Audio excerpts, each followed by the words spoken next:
경제 전문 유튜브 채널 알고란의 고란 경제 전문 기자 연결돼 있습니다. 기자님 안녕하세요. 네, 안녕하세요. 오늘도 춥습니다. 네, 봄이 언제 오나요? 그러게요. 오늘 낮부터 좀 풀린다더니 낮에 제가 안 나가봐서 아직 모르겠네요. 네, 제발 좀 풀려서 네. 저희 각자 투자 수익률에도 그리고 날씨도 빨리 봄이 왔으면 좋겠네요. 그러게요. 전 투자는 안 했지만 주변에 우는 소리 참 많이 들립니다. 빨리들 좀 경제 좀 좋아졌으면 좋겠는데요. 이 금 얘기를 하면 그래도 기분 좋아지시는 분들이 꽤 많으시더라고요. 금값이 진짜 금값이다라는 얘기 지난주에도 우리 나눴는데 네, 금값이 계속 오릅니다. 왜 이렇게 오르는지 다시 한번 짚어볼까요? 네, 일단 20일 그 현지 시간으로 목요일이죠. 뉴욕 상품거래소 여기서 금 선물이 온수당 2,970달러 선까지 갔어요. 네. 그래서 약간 3,000달러 이러면 약간 꿈의 숫자 이런 느낌이잖아요. 우리가 이제 딱 떨어지는 숫자 좋아하니까 네네. 이 3,000달러 선을 돌파할 것이다. 그렇게 전망을 하면 에이 설마 뭐 이런 얘기가 많았는데 정말 코앞에 뒀습니다. 네, 물론 금요일에는 증시 조정과 함께 금도 약간의 조정이 나왔지만요. 여전히 2,950달러 선에 거래가 되고 있습니다. 이유를 크게 세 가지만 들어보자면요. 네. 트럼프 당선 이후에 관세 전쟁 등 경제 불확실성이 생겼잖아요. 사실 제일 불확실성, 이게 제일 싫어하는 거잖아요. 네. 불확실성이 되면 안전자산으로 수요가 몰립니다. 그렇죠. 그러면 금의 수요가 늘어나게 되는 거고요. 두 번째가 저는 메인 이유라고 보는데 사는 주체가 많습니다. 바로 중앙은행들인데요. 금 매입, 이른바 이제 러시라고 부를 정도예요. 21년 이후에 중앙은행의 금 보유 순증 규모가 200만 온스를 넘습니다. 중국이 46%, 폴란드 31%, 인도, 튀르키예, 카타르 등 약간 뭐랄까 미국과의 관계가 좀 애매모호한 나라들에서 좀 많이 금을 사들이고 있어요. 특히 트럼프 2기 들어서는 아마도 이 동맹국 개념이 더 모호해지잖아요. 그렇죠. 주요 국가가 달러 이외의 기축통화로 중립자산인 금을 보유하려는 욕구가 커질 것 같습니다. 세 번째가 인플레이션 리스크인데요. 이 관세로 인한 물가 상승 압박이 오면 사실 인플레 해지 수단으로서 가장 각광받는 자산이 바로 금이죠. 금에 대한 관심이 늘어나고 있기 때문인데 다만 사실 그 인플레이션 리스크 때문에 금리나 기대감이 약화되는 건 금 가격 상승에 부정적인 요인이 될 우려도 있지만 지금은 상승 요인이 더 강하게 작용하는 모양새입니다. 네, 그리고 기타 요인으로는 유로존의 금리 인하 사이클이 지속되고 있고요. ETF 매수세가 이어지고 있습니다. 네. 이렇게 금값이 계속해서 오르다 보니까 특이한 일이 벌어지기도 한다고 하던데 특히 영국에서 금을 비행기에 싣고 대서양을 건너서 미국으로 간다. 이건 또 무슨 얘기인가요? 저도 참 못 보던 일인데요. 네. 세계 금거래 양대 산맥이 미국 뉴욕하고 영국 런던입니다. 뉴욕은 주로 선물 거래를 하고 있고요. 뉴욕 같은 경우에는 이제 파생 시장이 발달했으니까요. 네. 런던은 현물, 진짜 금을 거래를 합니다. 그런데 이 선물과 현물, 뉴욕과 런던의 금값이 벌어진 상황이 펼쳐진 겁니다. 지난 금요일 기준으로요, 뉴욕이 온수당 2,945달러를 기록했는데 런던은 2,924달러를 기록한 거예요. 격차가 20달러가 넘었습니다. 네네. 그런데 최근에는 이 가격이 60달러 정도 벌어진 날도 있었어요. 이러니까 아예 런던의 금을 비싼 뉴욕으로 옮겨와서 파는 수요가 생겨난 겁니다. 이 금을 싣고 나르려면 사실 뭐 비행기를 동원해야 되고 여러 가지로 운송비가 많이 들잖아요. 그렇죠. 그런데 두 곳의 금값 차이가 워낙 많이 나다 보니까 이 운송비를 빼도 남는 장사예요. 이야. 자, 이런 걸 하는 사람들이 누구냐? 무슨 금 보따리 사느냐가 아니라 이 JP 모건 같은 투자은행이 주도하고 있습니다. 그래서 최근 두 달간 영국에서 미국으로 건너간 금이 390여 톤에 이릅니다. 이게 우리나라가 보유한 금 보유량의 3배가 넘습니다. 그럼 왜 영국하고 미국하고 금값이 벌어졌을까를 보자면요. 트럼프의 관세 정책을 이유로 들 수 있습니다. 사실 금이 우리는 이제 투자 수단으로 접근하고 있지만 원자재의 일종이잖아요. 그렇죠. 네. 그러면 지금 알루미늄 철강에다가 관세 올리겠다고 하고 있잖아요. 그 비슷하게 시장에서는 원자재의 일종인 금에도 관세를 매기는 거 아니냐라는 얘기가 나오고 있습니다. 물론 아직까지 나온 얘기는 없습니다. 정해진 거는요. 그런데 그럴 수 있으니까 그러면 관세를 물리기 전에 빨리 서둘러서 금을 사자라면서 사재기에 나섰다라고 볼 수 있습니다. 근데 제가 이렇게 영국과 미국 사이의 금값 차이를 말씀드렸는데요. 사실 국내 금값은 한술 더 뜹니다. 그죠. 예, 국제 시대보다 비싼 이른바 김치 프리미엄 지난주 20% 넘었습니다. 이번 주도 좀 줄긴 했는데요. 그래도 10% 안팎에 이릅니다. 그래서 그런지 영국이 싸다 보니까 금을 직구하러 영국으로 가자. 뭐 운송비 다 해도 남는다라고 하니까 다들 금 사러 가자. 뭐 이런 얘기까지 나오고 있습니다. 아, 정말 다들 부지런하신 것 같아요. 그러니까요. 21일 기준으로 영국 왕실 조폐공사의 100g 골드바 가격이 7,871파운드 정도 됩니다. 우리나라 돈으로 치면 1,420만 원 정도예요. 네. 그런데 같은 날 한국 금거래소 100g 골드바 가격이 1,602만 원입니다. 180만 원 넘게 차이가 나는 거죠. 그러네요. 여기 해외 구입할 때는 사실 부가세를 내야 돼요. 10%. 그럼 100g당 40만 원 가량이 더 싼 값에 같은 함량의 금을 살 수 있다는 의미입니다. 그러니까 지금 거래되는 가격 자체가 180만 원 차이가 나고, 근데 해외에서 구입해오면 부가세가 10% 붙어요. 그러니까 불리하죠. 그럼에도 불구하고 40만 원이 더 싸게 영국에서 살 수 있다는 의미예요. 그러네요. 그래서 지금은 아까 말씀드린 대로 김치 프리미엄이 한때 뭐 20%까지 갔다가 지금 10% 줄긴 했지만, 일부 직구족 같은 경우에는 약 100만 원 싼 가격에 영국산 금을 사는데 성공했다라는 인증글을 올리기도 합니다. 이러다 보니까 사실 골드바 직구가요, 일부 수집가 사이에서만 이루어지는 흔치 않은 거래였습니다. 말씀드린 대로 배송 대행사를 이용하고 뭐 관세, 부가세 이런 거 따지고 나면요, 그냥 한국에서 사는 게 낫습니다. 그런데 연초부터 국내에서 금 수요가 워낙 늘어나다 보니까 골드바 판매를 아예 중단하는 일까지 벌어졌잖아요. 그러니까 상황이 달라진 거죠. 최근 들어서 온라인 커뮤니티에서는 이 골드바를 어느 나라에서 사는 게 유리하냐, 관세 부가세는 어떻게 계산되냐라는 문의가 줄을 잇고 있습니다. 근데 사실 이 직구가 쉽지가 않은 게요, 말씀드린 대로 골드바에는 3% 또는 8% 관세가 붙을 수도 있습니다. 근데 이게 관세청 사례집에도 뚜렷한 기준이 나와 있지 않아서 이게 세관의 결정에 따라 복불복으로 결정되는 경우가 많은데요. 근데 영국 같은 경우는 우리나라와 FTA가 맺어졌어요. 그래서 원산지 증명서가 있고 직접 배송 방식으로 수입되고 원산지 결정 기준에 부합하는 경우, 좀 복잡하죠. 이 경우엔 관세가 0%예요. 근데 이게 좀 마냥 복잡하잖아요. 네. 그래서 이거는 영국산 금이야를 인증하고 싶으면 영국 왕실 조폐공사 같이 외국 조폐국이 발행하는 금화를 사면 됩니다.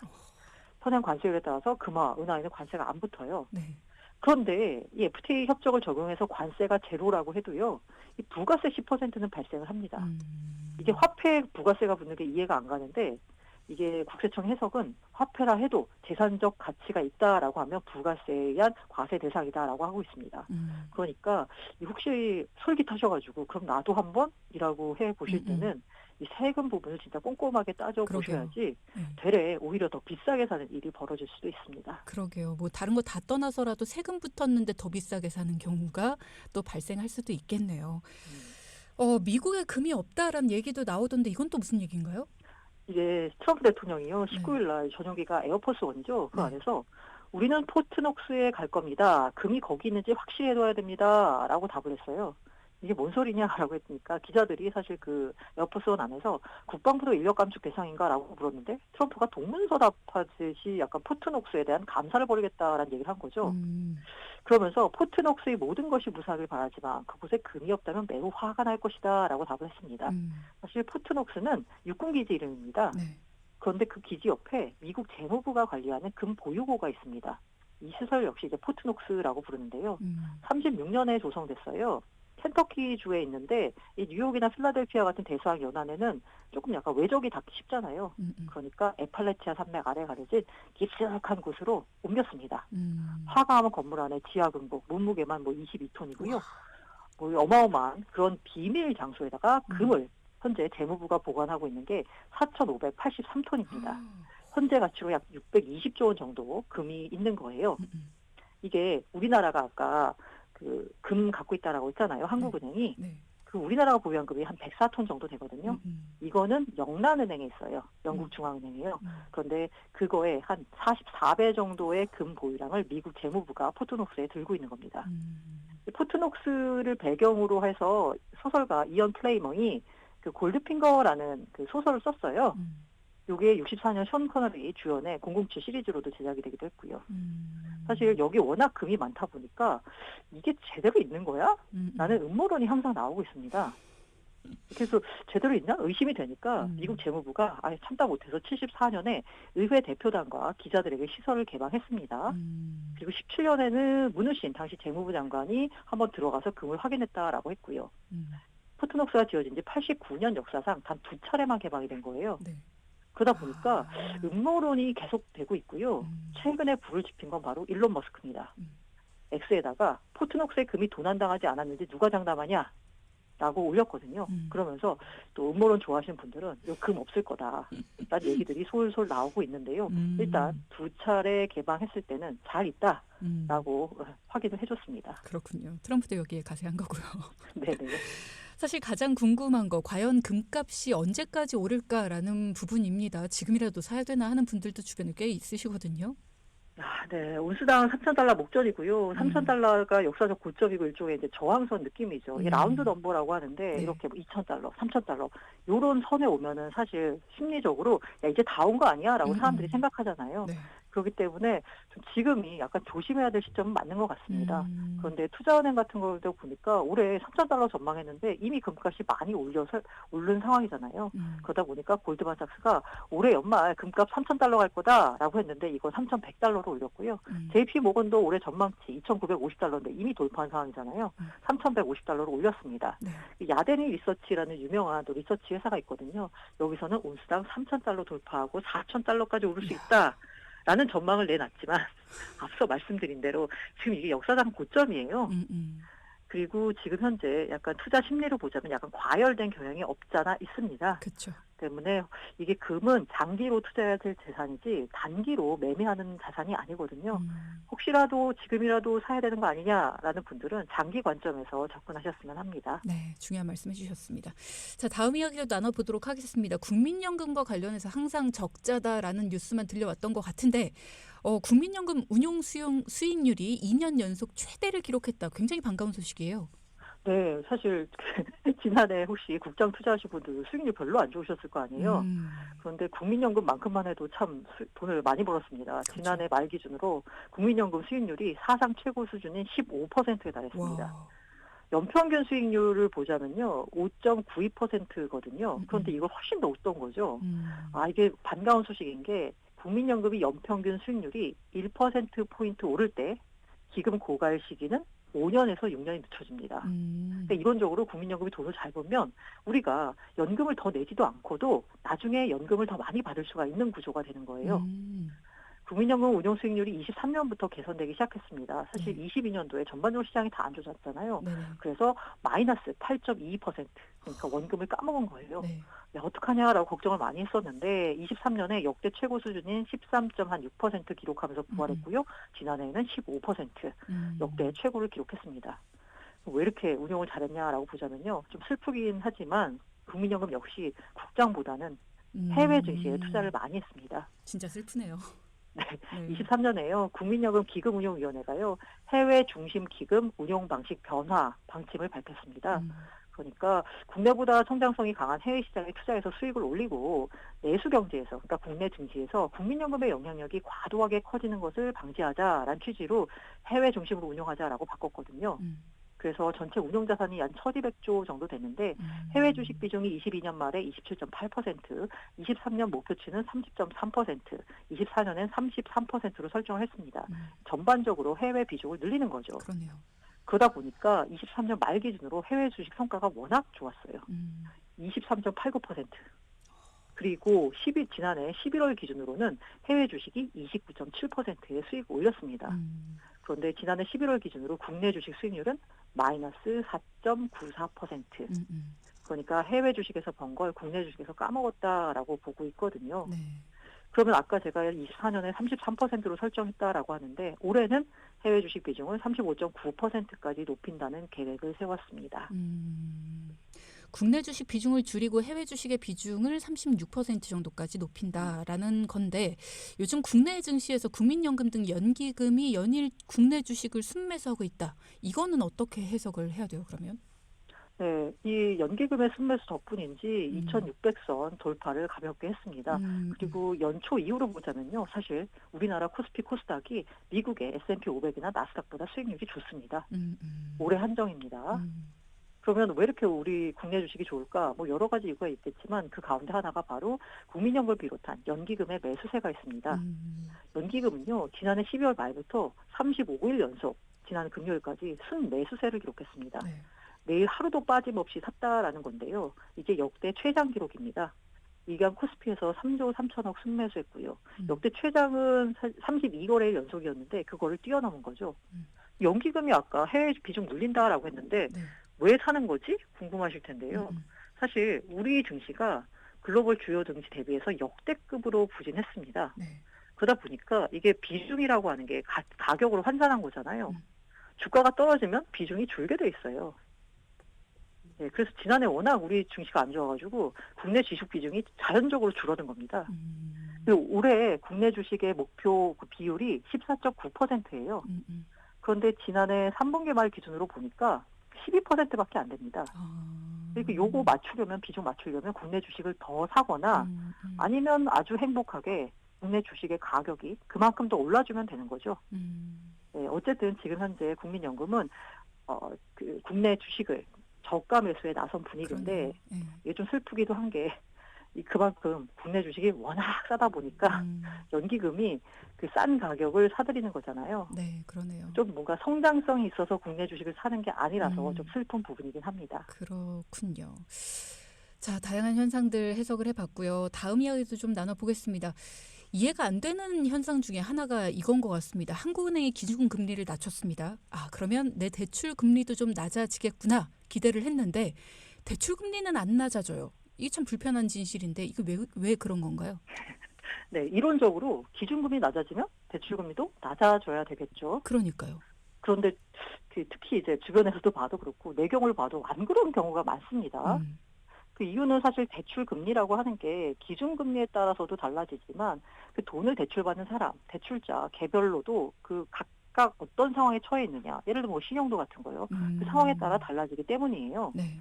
그래서 아니 모든 그 기준 금리가 낮아졌는데 나의 대출 금리는 오르고 내 친구의 대출 금리 내렸어. 그럼 뭐 이해가 되잖아요. 내가 뭔가 상황이 안 좋구나라고.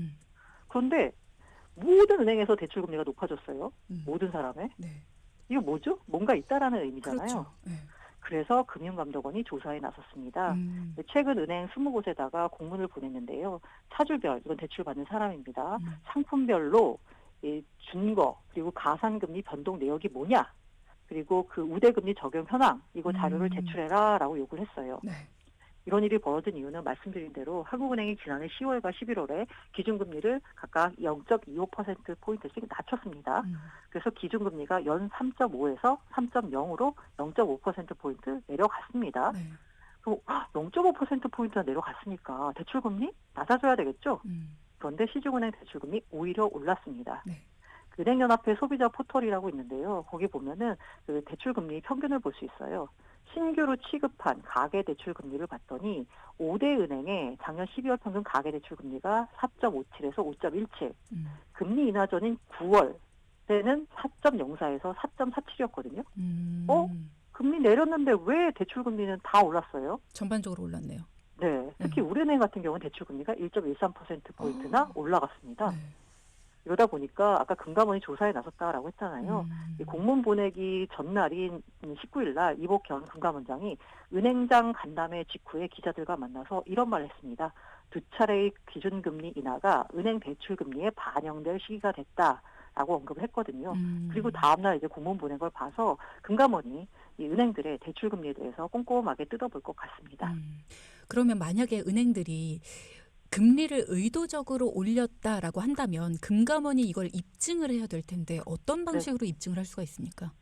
일단 은행의 대출 금리를 보자면요. 구체적으로 보자면 은행채 금리와 코픽스 등 시장 조달 금리를 반영한 지표, 이게 기준금리입니다. 이거는 이제 기준금리가 내려가면 한국은행 기준금리가 내려가면 알아서 같이 움직여요. 그렇죠. 네. 근데 여기에다가 끝이 아니고 은행이 임의로 책정하는 가산금리가 있습니다. 말씀드린 대로 차주의 신용도 등등에 따라서 네. 가산금리를 정합니다. 더해요. 그리고 나서 은행 본점이나 영업점장 전결로 조정하는 우대금리를 빼서 구합니다. 네. 다시 말해서 내가 받는 대출금리는 기준금리 더하기 가산금리 빼기 우대금리라고 생각하시면 돼요. 네. 그건 이 우대금리라고 하는 건 뭐 많이 해보셨겠지만 해당 은행에 월급 계좌 있거나 아니면 뭐 해당 은행의 신용카드를 매월 일정액 이상 쓰면 뭐 빼준다고 하잖아요. 이렇게 이제 깎아주는 금리입니다. 네.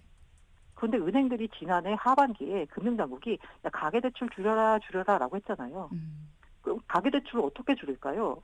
대출을 받겠다고 하는 사람은 많은데 줄이려고 하면 은행 입장에서는 가장 손쉬운 방법이 가산금리를 올려서 대출금리 자체를 올려버리는 겁니다.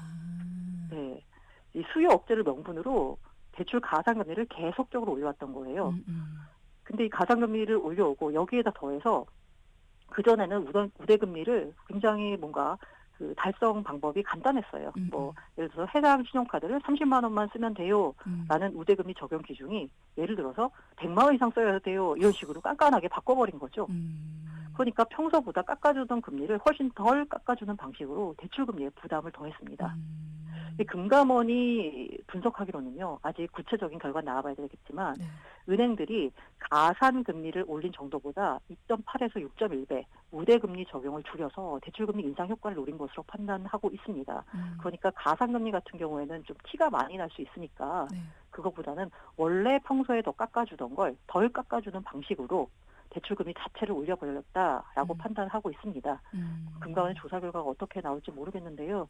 조사 결과가 잘 나와서 기준금리 내려가면 내 대출금리도 내려가는 상식적인 일이 좀 벌어졌으면 합니다. 그렇죠. 올릴 때는 팍 올리고 내릴 때는 서서히 내리고 이런 것들 좀 없어졌으면 좋겠습니다. 자, 오늘도 말씀 잘 들었습니다. 도란도란 경제 이슈 시간 고란 경제 전문 기자와 함께했고요. 건강 관리 잘하십시오. 네, 감사합니다. 네, 고맙습니다.